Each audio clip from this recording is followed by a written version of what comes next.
Break के बाद आपका स्वागत है। कोटा में पेट्रोल डीजल के बढ़ते दामों को लेकर कांग्रेस ने अनूठा विरोध प्रदर्शन किया।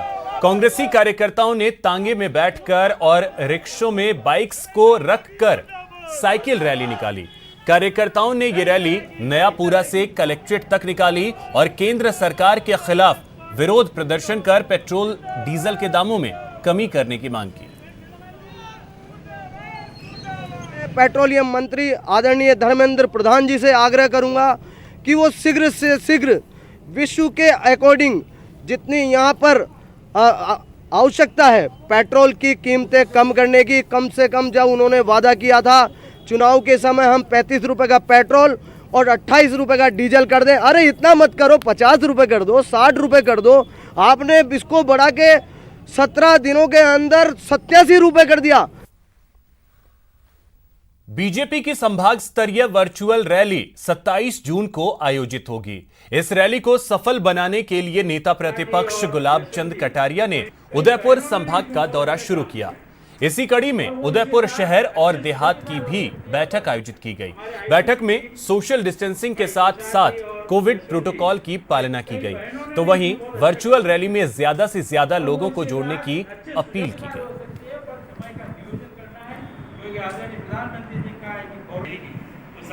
कोरोना के इस महामारी के समय में लोगों को इसके बारे में जागरूक करना, सोशल डिस्टेंसिंग और बाकी सब चीज़ों का पालना करना, लेकिन काम को भी आगे गति देना, आर्थिक दृष्टि से भी देश मजबूती की ओर बढ़े।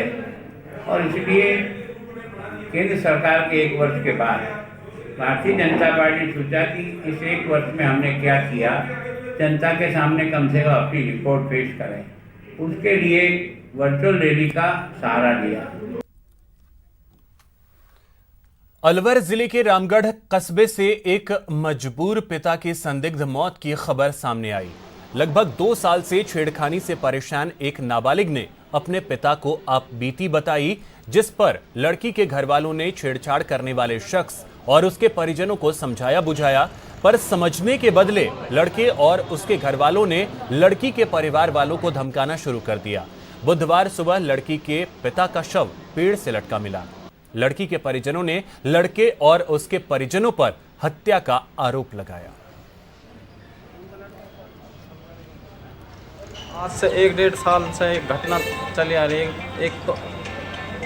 एक लड़का है अनीस नाम, उनके पिताजी का नाम है सुमराद्दीन मेव। मेरे सिस्टर को लगभग 1.5 साल से परेशान कर रहा, छेड़छाड़ कर रहा उसके साथ में। सिस्टर ने कई बार, पहले तो 1-2 बार नहीं बताया, पीछे उसने मम्मी को, सिस्टर को बताया, बड़ी वाले को। पीछे खबर मुझ तक आई तो मैंने सुमराद्दीन को समझाया। उन्होंने मुझे हर बार अनुशासन दिया कि हम ठीक है, अपने बच्चे को समझा देंगे। उसे बहुत ज़्यादा कड़ी सजा मिलनी चाहिए कि फिर मेरे तरह कोई इंसान ना हो जो अपने आप को ख़त्म करे, इतना लाचार हो जाए कि कुछ सामने कोई।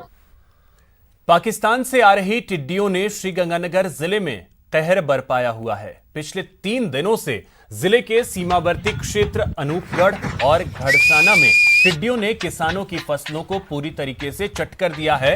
हालांकि श्रीगंगानगर कृषि विभाग और टिड्डी नियंत्रक टीम ने लगातार टिड्डियों पर काबू पाने का प्रयास किया, लेकिन तब तक टिड्डियां किसानों की नव अंकुरित फसल को चट कर चुकी थी।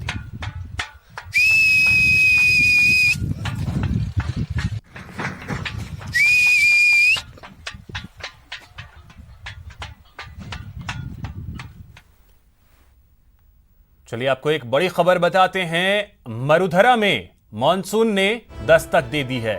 बड़ी खबर प्रदेशवासियों के लिए, खासकर किसानों की अगर बात कर ली जाए और जो गर्मी से परेशान हैं उनके लिए अब राहत भरी खबर यह है कि मॉनसून ने प्रदेश में दस्तक दे दी है। जयपुर समेत कई जिलों में बारिश का दौर शुरू हो गया है। करीब आधे राजस्थान में मॉनसून की वजह से बारिश का दौर शुरू हो गया है। सौरभ हमारे सहयोगी इस वक्त अधिक जानकारी के साथ जुड़ गए हैं। सौरभ, मॉनसून ने प्रदेश में दस्तक दे दी है।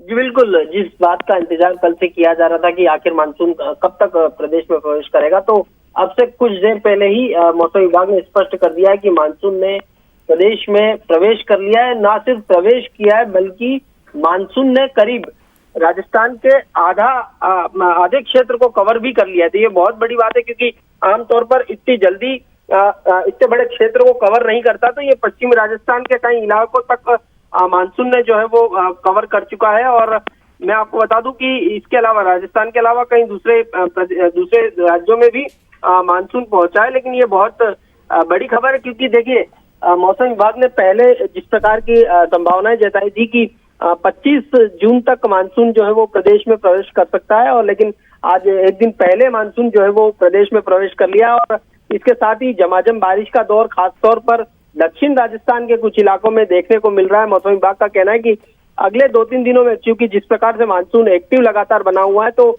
अगले 2-3 दिनों में पूरे प्रदेश में मानसून जो है वो छा जाएगा। और मानसून के छाने के साथ ही जिस प्रकार की बारिश का दौर शुरू हुआ है वो अगले 2-3 महीनों तक इसी प्रकार से जारी रहेगा। जी चलिए, बहुत शुक्रिया आपका सौरभ इन तमाम जानकारियों के लिए।